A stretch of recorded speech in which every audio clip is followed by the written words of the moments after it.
In recording studios across America and Britain, musicians are experimenting with backward tape loops, feedback, and sounds that had never been heard before. These weren't just songs. They were sonic experiments that would reshape everything we thought we knew about rock music. Today, we're exploring 15 psychedelic songs that gave birth to rock. Number 15. Let's Go, Pony, by The Routers, released in 1962. Let's Go, Pony, by The Routers was one of the earliest examples of what would become psychedelic rock's signature sound. The track featured heavy use of reverb and tremolo effects that created an otherworldly atmosphere around a simple surf rock melody. Producer Joe Meek's experimental approach to recording included unconventional microphone placement and electronic manipulation that made the guitars seem to float in space. The song's influence on the developing psychedelic scene was significant. Musicians who heard this track realized that electronic effects weren't just novelties. They were tools that could transform familiar musical elements into something entirely new. The spacious, echoing quality of the recording would become a hallmark of psychedelic production techniques. Number 14. Respect, by the Kingsmen. What you want, honey, you got it. The Kingsmen's version of Respect from 1965 took Otis Redding's original and filtered it through a haze of distortion and reverb that transformed the song into something completely different. The vocals seemed to emerge from underwater, while the guitars created walls of sound that enveloped the listener in a cocoon of noise. This track demonstrated how psychedelic techniques could be applied to existing songs to create new meanings and experiences. The distortion wasn't accidental. It was a deliberate choice that made the familiar unfamiliar, a key principle that would define psychedelic rock throughout the decade. Number 13. Psychotic Reaction, by Count 5. Released in 1966, Psychotic Reaction by Count 5 was garage rock meeting psychedelic exploration head-on. The song's 5-minute length was unusual for its time, allowing for extended instrumental passages that built tension and release in ways that conventional pop songs couldn't achieve. The fuzzed-out guitar tone and primitive recording techniques created a raw, immediate sound that felt both powerful and mysterious. I feel so lonely night and day. The track's title perfectly captured the era's fascination with altered states of consciousness, while its musical approach showed how psychedelic rock could maintain rock's essential energy while pushing into unexplored sonic territory. The song's influence on punk rock was as significant as its impact on psychedelic music. Number 12. The Trip, by Kim Fowley. Summertime's here, kiddies, and it's time to take a trip. Kim Fowley's The Trip, from 1965, was an early attempt to create a musical representation of the LSD experience. The song featured spoken word sections over droning instrumental passages, creating a narrative structure that was more like a guided meditation than a traditional song. Fowley's use of echo and reverb created spatial effects that seemed to place the listener inside the experience being described. This world's so bad. You feel so sad. The track's experimental approach to song structure influenced countless psychedelic musicians who were looking for ways to break free from conventional pop formats. It showed that rock music could be theatrical and conceptual without losing its essential power. H.O.B. T.O.P. Number 11. I Had Too Much to Dream, Last Night. Last night your shadow fell upon mine. By the Electric Prunes, released in November 1966. This track by the Electric Prunes captured the disorienting quality of psychedelic experience better than almost any other song of its era. The backwards guitar that opens the track immediately signaled that listeners were entering unfamiliar territory, while the song's production created effects that couldn't be reproduced live. was empty as I staggered. Producer Dave Hassinger used the studio as an instrument, layering sounds in ways that created multiple dimensions of listening. The result was a sound that seemed to exist in several places at once, familiar enough to be a pop song, strange enough to suggest altered states of consciousness. The Electric Prunes proved that psychedelic rock didn't require superstar musicians or massive budgets. The room was empty as I staggered from my bed. Number 10. Tomorrow Never Knows by the Beatles. Turn off your mind, relax and float down. Released in August 1966 on Revolver, Tomorrow Never Knows might be the most revolutionary 3 minutes in rock history. John Lennon's voice floats over a hypnotic drone, while George Martin and the band layered backward guitar solos, tape loops, and sitar-like sounds that had never been attempted in popular music. You may see the meaning of with it. The song emerged from Lennon's fascination with the Tibetan Book of the Dead and his experimentation with LSD. In the studio, the Beatles used techniques that would become standard in psychedelic rock, feeding instruments through Leslie speakers, playing tapes backward, and creating soundscapes that seem to exist outside normal time and space. This wasn't just a song. It was a blueprint for how rock music could transcend its blues and country roots to become something entirely new. The droning quality, the layered textures, and the meditative repetition would influence everyone from Pink Floyd to Radiohead. Number 9. 8 Miles High by the Byrds. The Byrds released 8 Miles High in March 1966, and radio stations immediately banned it, convinced it was about drug use. While the band insisted it was about their flight to London, the ambiguity was part of its power. Roger McGuinn's 12-string Rickenbacker guitar work was inspired by John Coltrane's jazz explorations, creating a sound that was both familiar and completely alien. The song's structure broke conventional pop rules.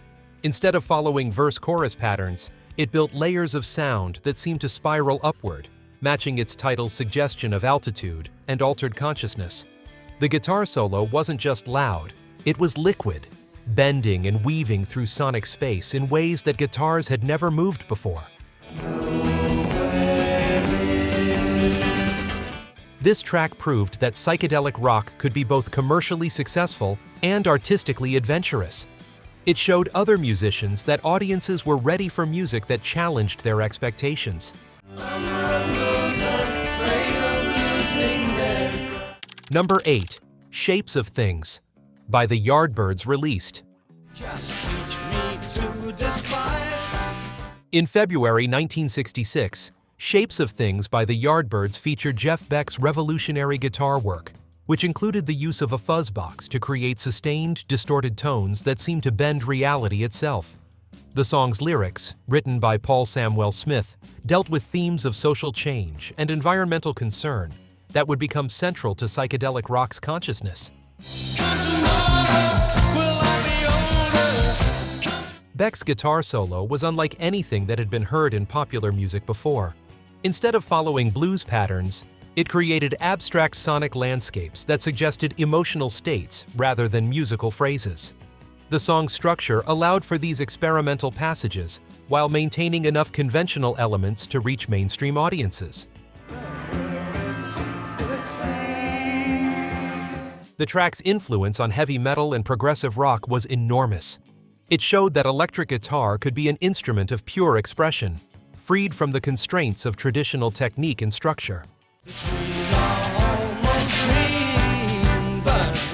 Number 7. White Rabbit by Jefferson Airplane. Grace Slick's White Rabbit hit the airwaves in June 1967, and nothing was quite the same afterward. Built around a Spanish bolero rhythm and climbing toward an explosive climax, the song perfectly captured the tension between innocence and experience that defined the psychedelic era. Slick wrote the song as a commentary on the contradictions of adult society. how children were given Alice in Wonderland and other stories filled with drug references, yet were told to avoid mind-altering substances. The music matched this tension, starting quietly and building to Slick's commanding vocal climax that seemed to shatter conventional boundaries.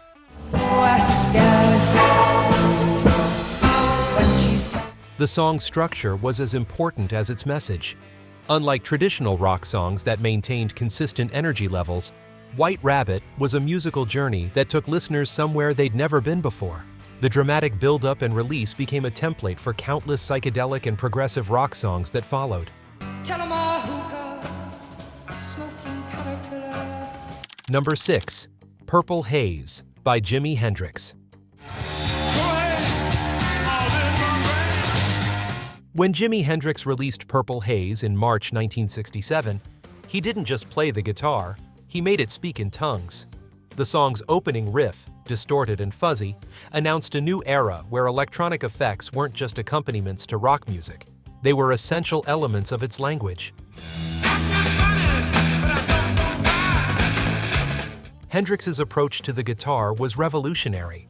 He used feedback, distortion, and wah-wah effects not as gimmicks, but as expressive tools that could convey emotions and experiences that words alone couldn't capture. The song's middle section, where the guitar seems to dissolve into pure sound, showed how psychedelic rock could push beyond traditional song structures. The track's impact on rock music was immediate and lasting. It proved that loudness and heaviness could be psychedelic, that power and transcendence weren't mutually exclusive. This opened the door for heavy metal, while the song's experimental approach influenced progressive rock and alternative music for decades to come. Number 5. Interstellar Overdrive by Pink Floyd. Pink Floyd's Interstellar Overdrive was recorded in 1966 and released in 1967, representing pure psychedelic exploration without the constraints of conventional song structure. At over 9 minutes, it was a journey through sonic space that had no clear beginning, middle, or end, just continuous transformation. The track emerged from the band's early experiments with improvisation and electronic effects. Syd Barrett's guitar work was unpredictable and abstract, while the rhythm section created a foundation that was both solid and fluid. This wasn't music for dancing or singing along. It was music for experiencing.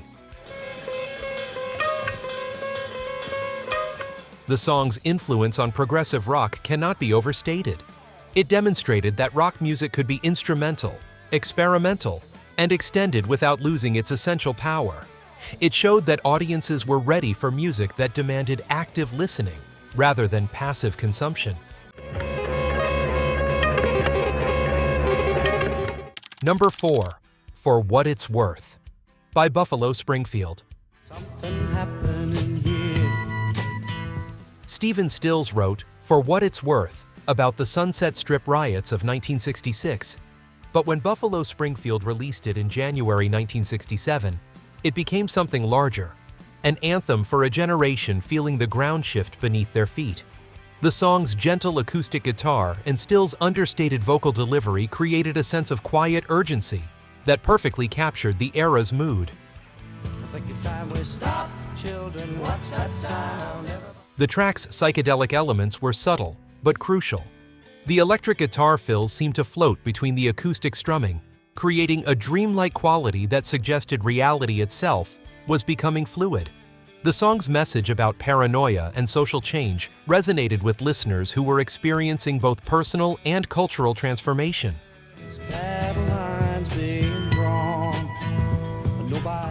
This track proved that psychedelic rock didn't need to be loud or aggressive to be powerful. Its influence extended far beyond the psychedelic era, inspiring folk rock, country rock, and alternative music that valued emotional authenticity over technical virtuosity. Singing songs and a carrying signs. Number 3. Are You Experienced by Jimi Hendrix. If you can just get your The title track from Hendrix's 1967 debut album posed a question that went beyond mere musical preference. "Are you experienced?" asked listeners whether they were ready for a new kind of consciousness, both musical and otherwise. The song's backwards guitar effects and Hendrix's vocal delivery created a sense of otherworldly communication. But first, are you experienced? The track's structure was deceptively simple. A basic blues progression transformed through electronic manipulation and Hendrix's unique guitar approach. But this simplicity was deceiving. The song demonstrated how psychedelic techniques could enhance rather than obscure fundamental rock elements. Have you ever been experienced? Hendrix's question became a challenge to the entire rock establishment. Musicians who heard this track had to decide whether they were ready to follow him into uncharted sonic territory. Many accepted the challenge, leading to the explosion of experimental rock that defined the late 1960s and early 1970s. Number 2. See Emily Play by Pink Floyd.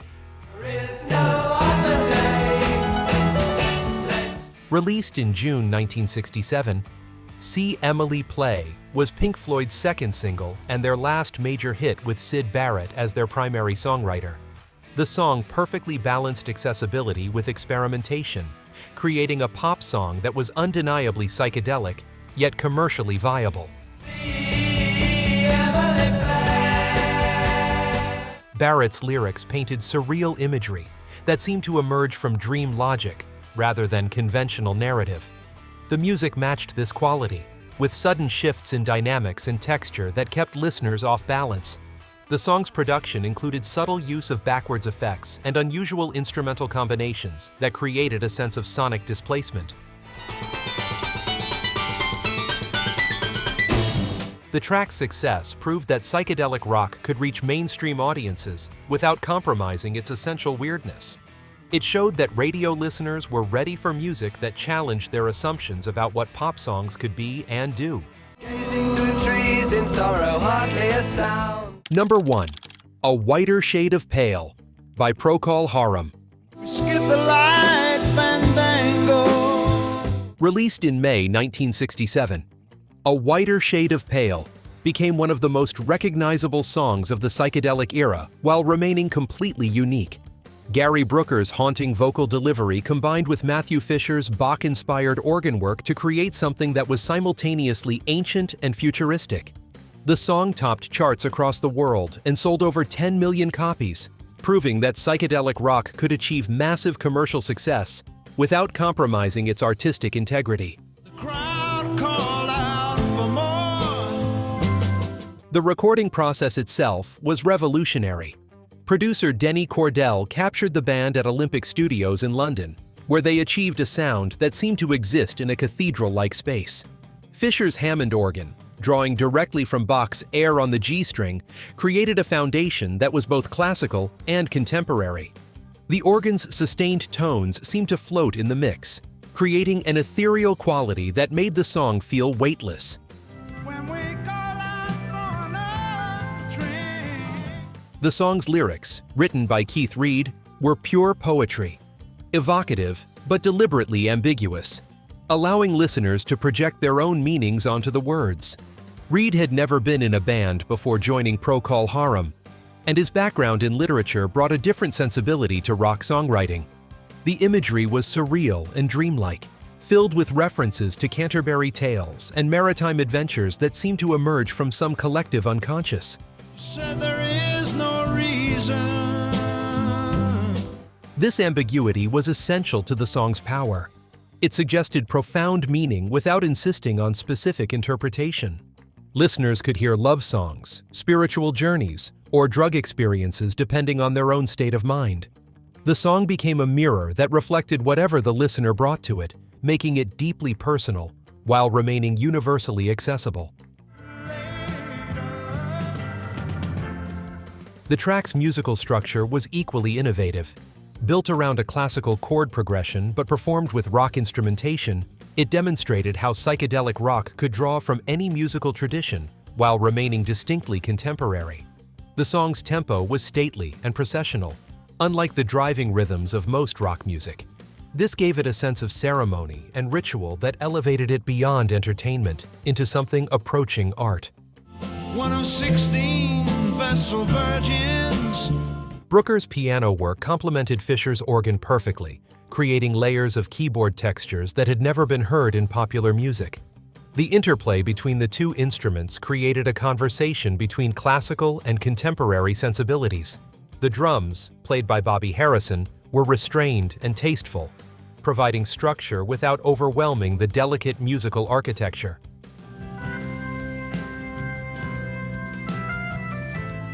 The song's influence extended far beyond the psychedelic era, inspiring progressive rock, art rock, and countless other genres that valued musical sophistication and emotional depth. Bands like Yes, Genesis, and Emerson, Lake and Palmer would all draw from the template that "a whiter shade of pale" established. The song proved that rock music could be both intellectually challenging and emotionally moving, opening doors for decades of musical exploration that followed. They might just as well have been closed. These 15 songs didn't just reflect the psychedelic era, they created it. Each track opened new possibilities for what rock music could be and do. They showed that rock could be experimental without being pretentious, accessible without being simplistic, and commercial without being compromised. The influence of these songs extends far beyond the 1960s. Elements of their approach can be heard in everything from progressive rock to heavy metal, from punk to alternative rock. They proved that rock music was not a finished form, but an ongoing conversation between musicians and audiences about what music could express and experience. Looking back from our current perspective, these songs represent a moment when rock music expanded its vocabulary exponentially. They remain as powerful today as they were over 50 years ago, because they captured something essential about the human desire to transcend ordinary experience through sound. The psychedelic movement in rock music was more than just a trend. It was a revolution that changed how we think about what popular music could achieve. These 15 tracks were the founding documents of that revolution, each one proving that rock music could be a vehicle for exploration, consciousness, and transformation. If you enjoyed this journey through psychedelic rock's most influential moments, please like this video and subscribe to our channel for more explorations of music history. What other psychedelic tracks do you think deserve recognition for shaping rock music? Let us know in the comments below.